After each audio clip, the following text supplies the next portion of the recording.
자, 이제 제 1장의 2부 시작하도록 하겠습니다. 공식적 교육과정의 개념. 우리 교재에 몇 페이지인가 봅시다.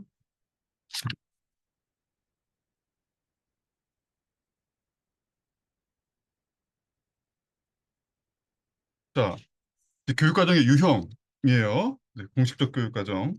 어, 이제 교육과정은 기본적으로 이제 중앙정부, 국가교육과정이기 때문에 이제 중앙정부가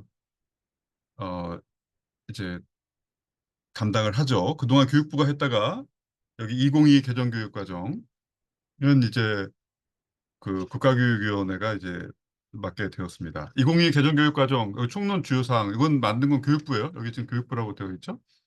그 이후에 이제 어 그 국가교육위원회가 생긴 겁니다. 2022 개정교육과정은 보통 이게 이제 발표가 된 해예요. 그러니까 준비해야죠. 보통 한 3, 4년 준비합니다. 보통 뭐 3년이 보통이에요, 요즘에. 그러면 이제 2025년에 이게 그 시작이 이제 되는 교육과정이라고 볼 수가 있습니다. 어, 자, 국가교육과정은 공교육의 목적과 관련이 된다. 이건 이제 지난 시간에, 그러니까 지난 그 일부에서 얘기한 것이고, 교육 목표와 내용이 국가교육과정에 포함되어 있고, 교과교육과정은 성취 기준으로 되어 있어요. 여러분이 이제 이건 쉽게 할 수 있어요. 왜냐하면 교과교육론이나 교재연구 및 지도법이나 이제 거기에 그런 과목에서 항상 교수님들이 성취 기준을 중심으로 가르칩니다. 또 성취 기준이 평가 기준이 되고 그래서 공식적 이런 교육 과정은 문서화된 교육 과정과 깊은 관련이 있습니다. 자, 의도한 실행된 성취한 교육 과정이 있죠. 이것이 13페이지 이제 표에 나와 있어요.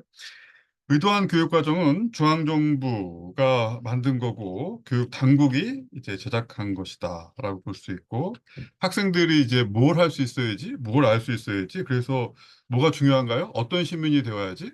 그리고 자신의 자아를 어떻게 실현해야 되지? 전인 교육이 필요하죠. 그 의도한 교육과정이에요. 근데 이제 그게 교실로 들어오죠. 그래서 이때 이제 중요한 게 교사예요. 왜? 교사에 의해서 이 교육 과정이 어떻게 전달되느냐, 전개되느냐가 사실은 전적으로 교사에게 달려 있다. 어떤 교사를 통과하느냐에 따라서 이제 교육이 다양하게 되는 것입니다. 그러니까 화학교사 1, 2, 3, 4, 5가 있다. 그러면 그 화학교사 1, 2, 3, 4, 5에 의해서 의도한 교육 과정이 전개가 되기 때문에 교사의 전문성이 굉장히 중요한 것이다. 이렇게 볼 수가 있어요. 자, 그렇다고 뭐 학생들이 다 아는 것은 아니죠. 실제로 성취한 지식기능 태도가 있기 마련입니다. 그래서 의도한 것을 다 성취를 했는지 모니터링도 하고 이 모니터링이라는 말을 많이 써요. 교육과정 모니터링. 근데 사실상 이 모니터링이라는 것은 조사하고 잘 했는지 분석하고 점검하고 그런 것을 말합니다. 이 표를 잘 알고 있어야 돼요. 네, 이 표가 굉장히 중요한 그림입니다. 자, 히든 커리큘럼, 잠재적이라는 것은 레이텐트라고 그래서 잠재돼 있다 이렇게도 보이는데 보통은 교육과정에서는 이제 히든 커리큘럼이라고 부릅니다. 여기 Life in Classrooms라고 써 있죠. 이게 마치 이제 퍼즐처럼 이렇게 나와 있는데 그 밑에도 좀 잘 안 보이죠. 필립 잭슨이라는 사람이 아주 옛날에 이 교실의 삶을 한번 연구를 해봤더니 이게 학생들이 은연중에 배우고 있는 것이 되게 많더라. 권력도 배우고 또 좋은 것도 배우지만 나쁜 것도 배우고 또 교실에서의 집단에서 소외되지 않기 위해서 이제 학생들이 어떤 생존의 전략을 짜고 그래서 대체로 잠재적 교육 과정은 부정적 의미로 쓰여요. 수능이라든지 뭐 시기 질투를 포함해서 그러나 때로 우리가 그 좋은 학교 문화를 만들면 그것이 잠재적 교육 과정이죠. 이제 가정 교육이 그럴 수가 있어요. 부모가 자녀에게 이렇게 하는 게 좋겠다, 저렇게 해야 된다 이럴 때는 그것은 잠재적 교육 과정이 아니죠. 그런데 부모가 평소에 교통 질서를 잘 지키고 또 이웃을 배려하고 또 합리적으로 대화하고 또 이렇게 되면 그 문화죠. 직접 안 가르치죠. 그래서 그것은 잠재적 교육 과정이라고 볼 수 있습니다. 그래서 자, 정리. 잠재적 교육 과정은 초기에 그 표면적인 것이 아니라 숨겨진 그런 국가 교육 과정인데 실은 대체로 부정적으로 쓰이지만 긍정적으로 쓰이는 경우도 있다. 자, 15페이지 보면 거기 콜버그라고 나와 있어요.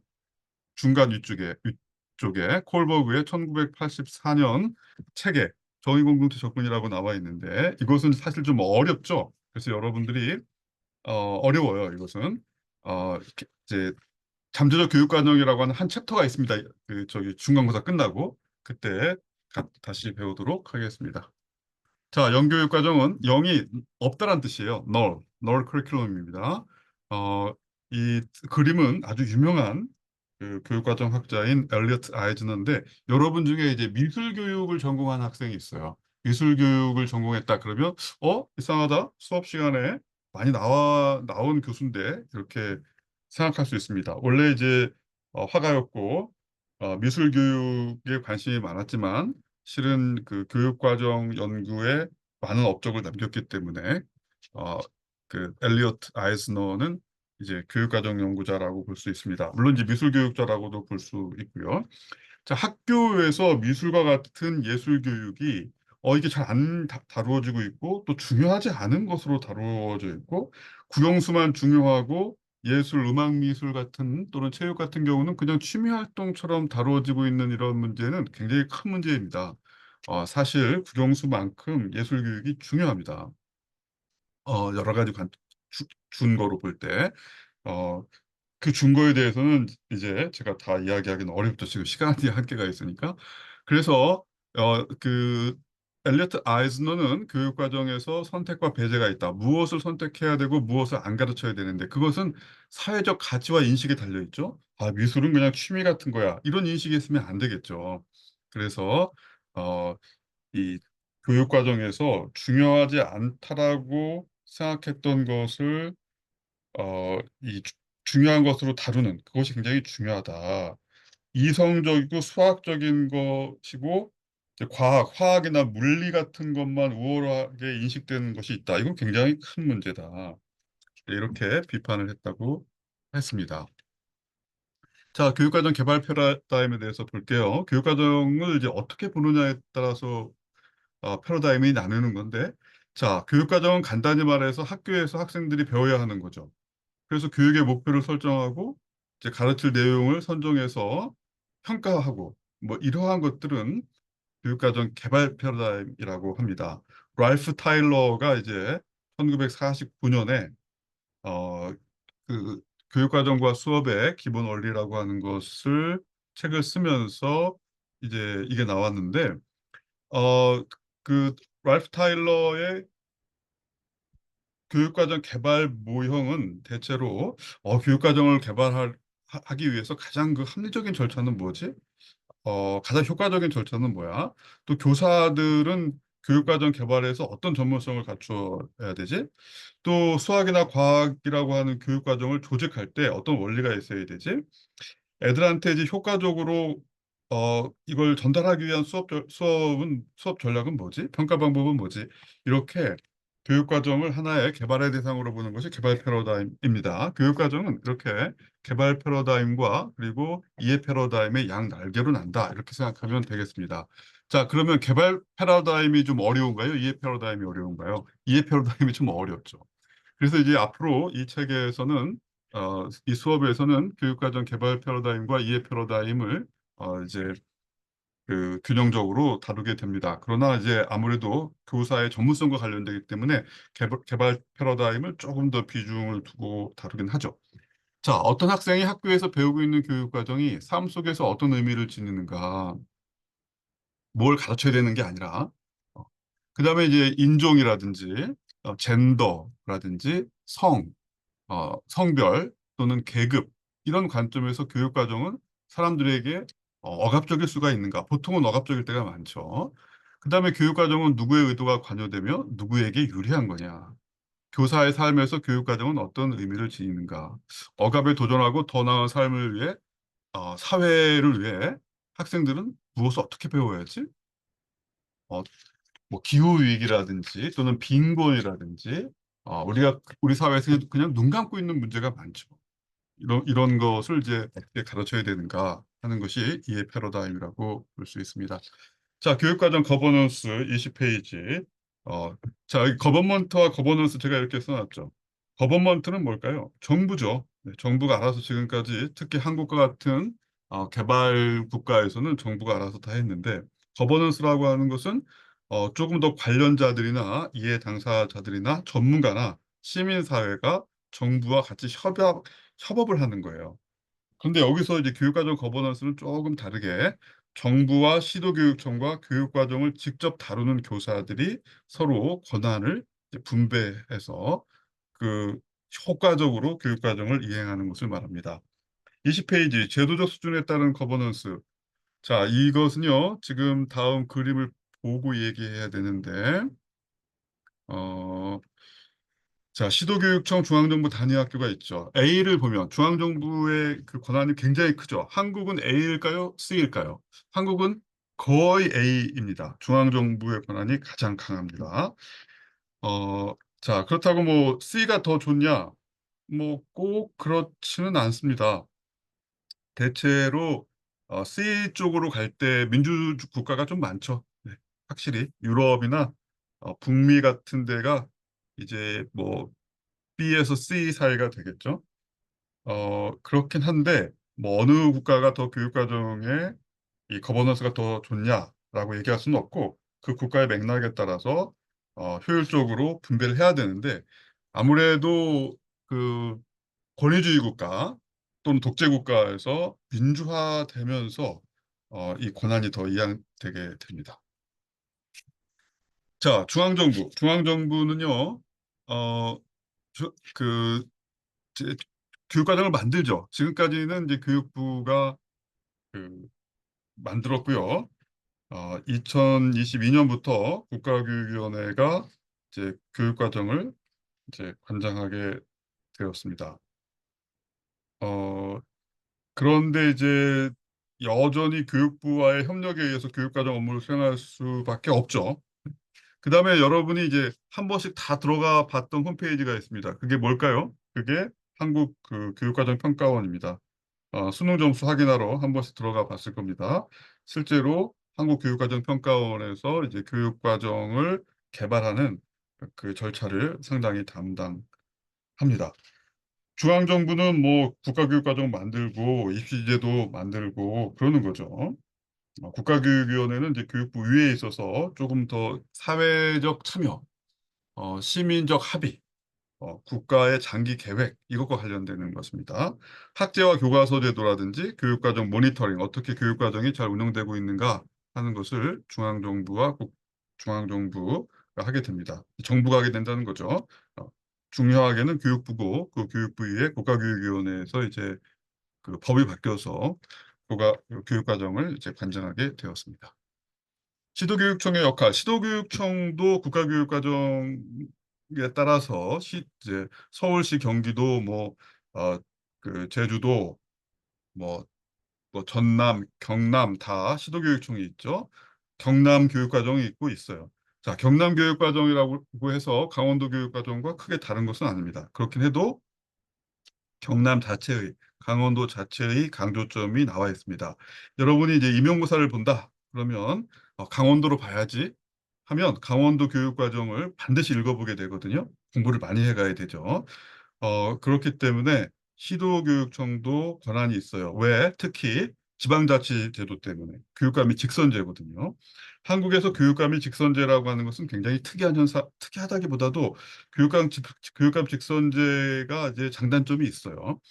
장단점이 있는데 어쨌든 장점이라고 했을 때는 이제 지역사회와 연계되고 지역 주민의 자치 원리를 반영한다. 그리고 또 이렇게 그 그 이제 시도교육감들이 서로 어, 그 자율성을 갖고 교육 과정이나 교육 제도나 교육 정책을 만들다 보니까 좋은 것들이 나오는 거예요. 이 경쟁 효과일 수도 있고 뭐 경쟁이 그렇게 중요한 것은 아닙니다만 교육에서 그래서 시도교육청의 역할도 교육과정 개발에서 굉장히 중요합니다.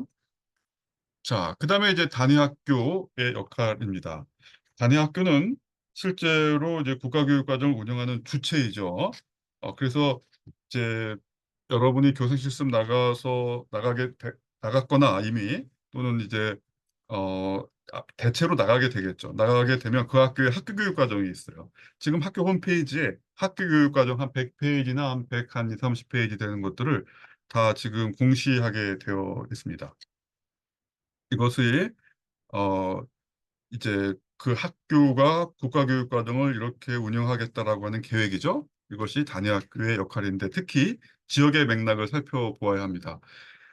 지금 한국이 굉장히 다양해요. 서울에 있는 다문화 학생이 50% 넘는 학교가 있고, 또 어떤 학교는 한 10%, 20%, 또 농어촌 학교가 있고, 서울에도 도심은 아주 소규모 학교가 있고, 아주 대규모 학교가 있고, 그렇습니다. 그래서 지역의 맥락에 따라서 국가교육 과정이 다양하게 실행되어야 하고, 학교 자율시간이라는 게 있어요. 학교 자율시간은 학교가 20% 범위 내에서 이제 교과를 좀 조정해서 그 학교의 특색 교육과정을 운영할 수가 있습니다. 학생 중심 교육과정을 운영함에 있어서 이것이 굉장히 중요합니다. 또 심지어는 고등학교에서는 선택 교과를 개설할 수 있을 뿐만 아니라 지금 초, 중학교도 꼭 필요하다면 그리고 이제 보통은 필요하죠. 왜냐하면 이게 요즘에 이제 소외된 학생들도 많고 정서 위기 학생들도 많고 또 소외나 정서 위기가 아니더라도 어떤 특정 분야에 아주 우수한 학생들도 있고 그렇기 때문에 이 단위 학교는 선택 교과를 개설하면 아주 좋습니다. 자, 교육과정 이제 재맥락화인데요. 이제 교육과정 재맥락화는 어, 국가교육과정이 이제 어떻게 맥락화되느냐에 대한 것을 배우게 됩니다. 일단 국가교육과정은 자율 모형이 있고 통제 모형이 있다고 볼 수 있습니다. 한국은 자율 모형일까요? 통제 모형일까요? 한국은 사실 상당히 통제 모형이라고 볼 수 있습니다. 왜냐하면 국가가 많은 것을 정하게 되거든요. 어, 자, 이 그림을 한번 보고 이제 국가교육과정 교과서제도 교사의 관점에 따라서 교육과정이 정해지는 거예요. 그러니까 1차원적으로 보면 안 되고 3차원에서 볼 필요가 있습니다. 국가교육과정은 초중등교육법을 이제 지키려고 만든 거죠. 그래서 기본적으로 강제성이 있는 겁니다. 다 해야 되는 거예요. 왜 다 하게 만드냐면 국가가 양질의 교사를 선발해서 뭐 농어촌에 있는 학생이든 서울에 있는 학생이든 또는 뭐 강원도에 있는 학생이든 평등한 교육을 하기 위해서 그렇습니다. 그럼에도 불구하고 획일적인 교육의 본래의 목적을 달성하기 어렵겠죠. 그래서 자율성이 중요합니다. 그래서 이 강제성과 자율성의 균형이 중요하다고 볼 수 있습니다. 맨 아래 글로벌 거버넌스라고 여기 써 있죠. 네, 글로벌 거버넌스는 최근에 OECD나 피자와 같은 어, 그 OECD에서 이제 피자는 이제 시험이죠. 네, 어떤 학력평가 시험이나 그런 것은 아니고 역량평가인데 OECD가 지금 굉장히 국가교육과정에 영향을 줍니다. 여러분이 이제 교육과정을 배우다 보면 핵심 역량이라든지 또 스튜던트 에이전시, 주도성 또는 주체성 이런 것을 배우게 되는데 이것이 다 OECD에서 온 단어라고 볼 수 있습니다. 26페이지 피자란 무엇인가? 여기 피사라고도 읽고 피자라고도 읽어요. 네, 그건 여러분이 한번 읽어봐 주시기 바랍니다. 자, 교과서 제도를 이해할 필요가 있는데 교과서 제도는 이제 교과형 도서라고 합니다. 국정제, 검정제, 인정제, 발행제가 있는데 이게 그 사실은 민주화가 안 된 국가일수록 국정제를 씁니다. 어느 국가가 그럴까요? 뭐 북한 같은 데는 다 국정제겠죠? 어, 이 검정제는 사전에 이 교과서는 쓸 수 있어 이렇게 검증합니다. 한국은 많은 주요 교과서가 검정제입니다.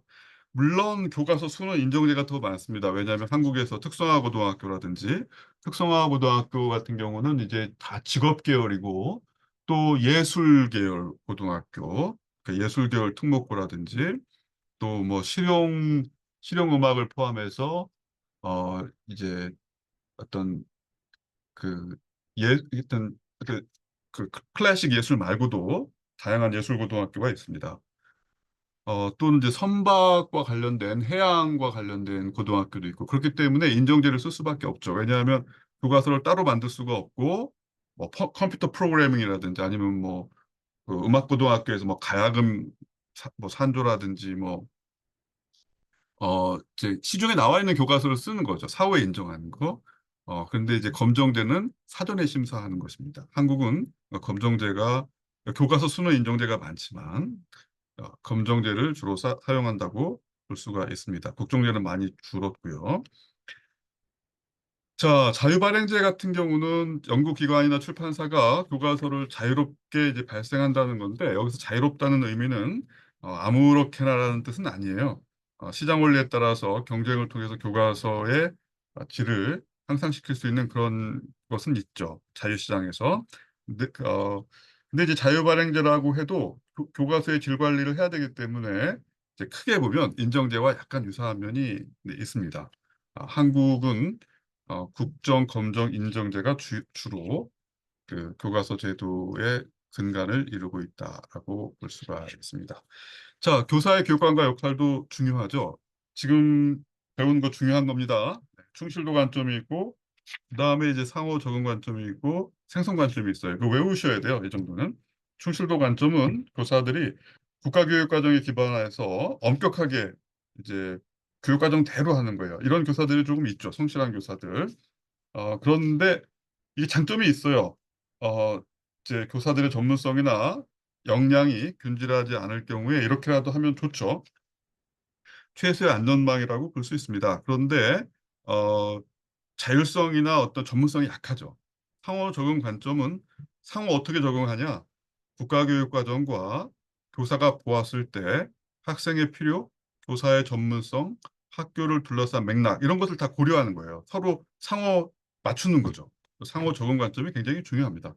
생성 관점도 있으면 좋아요. 만들어가는 교육과정이라고 하거든요. 그래서 학생들까지도 교육과정 재구성에 참여하는 거예요. 과목에 따라서 좀 다르겠죠. 예를 들어서 화학이나 물리 같은 경우는 학생들이 참여하기가 어렵죠. 뭐 이걸 배워야 된다, 저걸 배워야 된다. 그러나 도덕, 사회나 이제 문학 같은 거 또는 미술 같은 경우는 교사와 학생이 상의해서 정말 학생들의 삶에 유용한 거, 중요한 거, 음악도 그렇고 이제 그럴 수 있습니다. 물론 이제 음악이나 미술에서도 다 그렇다는 것은 아니에요. 무슨 뭐 음악에서 그 뭐 그 스케일을 배우거나 또 뭐 전조를 배우거나 또 뭐 이런 걸 배우는 데 있어서 그 감상을 하거나 이럴 때 학생들과 상의하기는 어렵죠. 음악 이론을 배울 때는 그렇습니다. 자, 어 이제 1장 거의 끝나갑니다.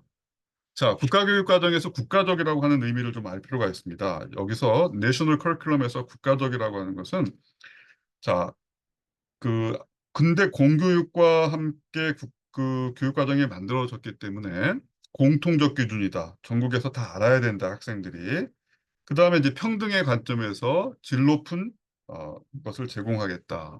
그 다음에 이제 국가적 정체성, 애국심 이런 것과도 관계됩니다. 물론 애국심도 이제 왜곡되면 안 되죠. 네, 애국심이 왜곡되면 국수주의가 되고 국수주의가 이제 너무 강해지면 민족주의가 되고 인종주의가 되고 그럼 전쟁이 일어나는 거예요. 그래서 국가적 정체성이라고 하는 것은 항상 세계 평화와 관련을 가져야 되는 것이다.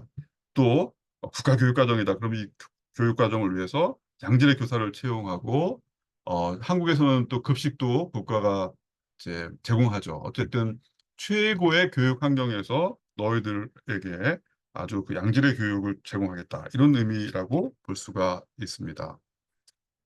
자, 마지막으로 국가교육과정은 문서와 자율의 조화가 필요합니다.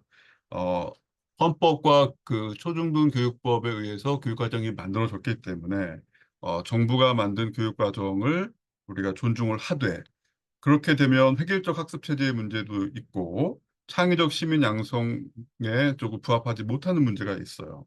그래서 교사가 전문가이기 때문에 자율성이 없는 전문가는 없어요. 의사라든지 또 우리 사회 뭐 교수도 그렇고 어, 전문가라고 하는 사람들, 변호사도 그렇고 자율성이 없는 전문가는 없죠. 그래서 교사가 국가교육과정을 그냥 있는 그대로 하겠다. 그것은 내가 전문가가 아니다. 라는 뜻하고 거의 차이가 없습니다. 그래서 국가교육과정을 학생들의 상황이나 지역의 맥락에 따라서 재맥락화하고 재구성하고 재구조화하면서 문서와 자율성의 균형이 굉장히 중요합니다. 균형의 교육학이 중요하다. 네, 이것이 일장의 말미에서 꼭 강조되어야 하는 부분입니다. 고생하셨습니다.